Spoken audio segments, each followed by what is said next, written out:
লাচ্ছা পরোটার একদম perfect recipe আমি আপনাদের সঙ্গে শেয়ার করছি। এর টেস্টটাও হবে অসাধারণ এবং পরোটাও খুব নরম হবে। খুব বেশি ঝামেলা ছাড়াই আপনারা এটি বানিয়ে নিতে পারবেন। সাথে অবশ্যই থাকছে কিছু টিপস অ্যান্ড ট্রিক্স। তো পুরো রেসিপিটি দেখার অনুরোধ রইল। বাই দ্য ওয়ে, আমি ইমরান, আপনারা দেখছেন বাংলার টেস্ট। আর আজকে আমাদের রেসিপি লাচ্ছা পরোটা। প্রথমেই আমি 500 গ্রাম ময়দা নিয়েছি। এতে প্রায় 6টি পরোটা হয়ে যাবে। এতে দিয়ে দিচ্ছি স্বাদমতো লবণ এবং সামান্য চিনির পাউডার। দোকানদাররা গোটা চিনিই দিয়ে দেয়, আমি দিয়েছি পাউডার করে। এর কারণটা পরে বলছি। এখন আমি এগুলো ভালো করে মিশিয়ে নেব এবং জল দিয়ে ভালো করে মেখে নেব। মনে রাখবেন জলটা যাতে কুসুম গরম হয়, এতে করে আটার ডোটা খুব তাড়াতাড়ি নরম হবে। এবং চেষ্টা করবেন জলটাকে একটু বাড়ে বাড়ে দিয়ে মেখে নেওয়ার। লাচ্ছা পরোটার যে ডোটা হয় সেটা কিন্তু নরম হয়। শক্ত হয়ে গেলে আপনার লাচ্ছা ঠিকমতো হবে না। 5-7 মিনিট ভালো করে মেখে নিয়েছি। দেখুন যাতে ঠিক এইরকম নরম হয়। গোটা চিনি দিলে আটাকে মেখে নিতে প্রায় 10 থেকে 15 মিনিট সময় লাগতো এবং জলের পরিমাণটাও ঠিকভাবে বোঝা যেত না। এখন আটার ডো থেকে সমানভাবে লেচিগুলো কেটে নিচ্ছি। আপনারা নিশ্চয়ই জানেন এই পরোটাটি একটু মোটা হয়, তাই লেচিগুলো একটু বড় করে কেটে নিচ্ছি। এতে দিয়ে দিচ্ছি সাদা তেল। একটা লেচি পিছু 1 চামচ, মানে 6 চামচ তেল দিয়েছি।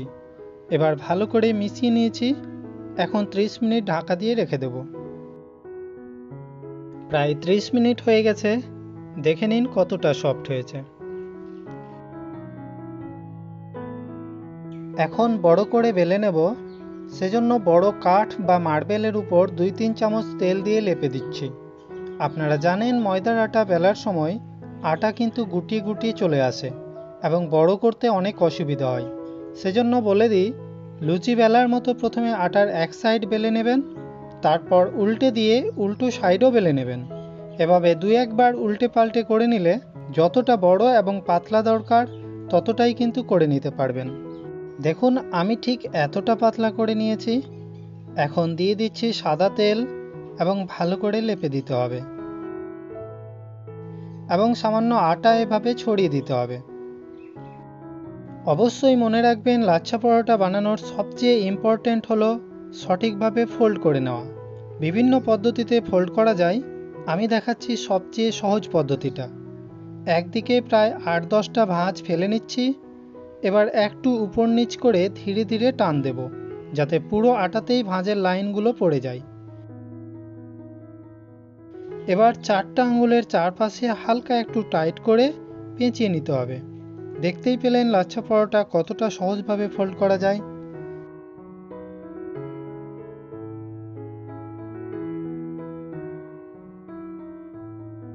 এবার এই লাচ্ছার মাঝ বরাবর চেপে নিতে হবে।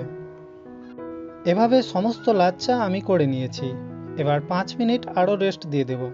5 মিনিট হয়ে গেছে। এবার বেলে দেখাচ্ছি।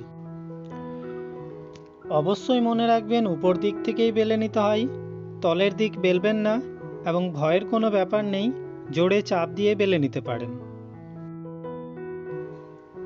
এবার ভেজে দেখাই। ভাজার জন্য প্যানে সামান্য তেল নিয়ে নেব। পরোটা বেলার সময় যে দিকটা তলে ছিল সেদিকটাই তলে রাখব। প্রায় 1 মিনিট ভেজে পাল্টে দেব।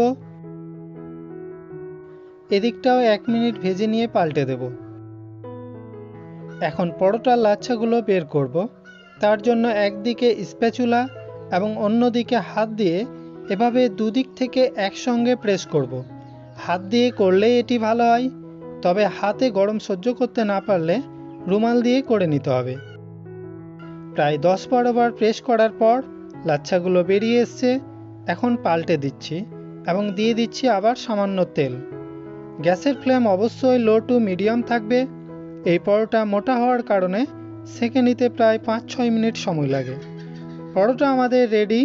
এভাবে সমস্ত পরোটা একটু সময় নিয়ে ভেজে নিতে হবে। স্টেপগুলো ভালো করে দেখে নিয়ে বাড়িতে একবার হলেও বানিয়ে দেখুন। রেসিপিটি দারুণ মজার।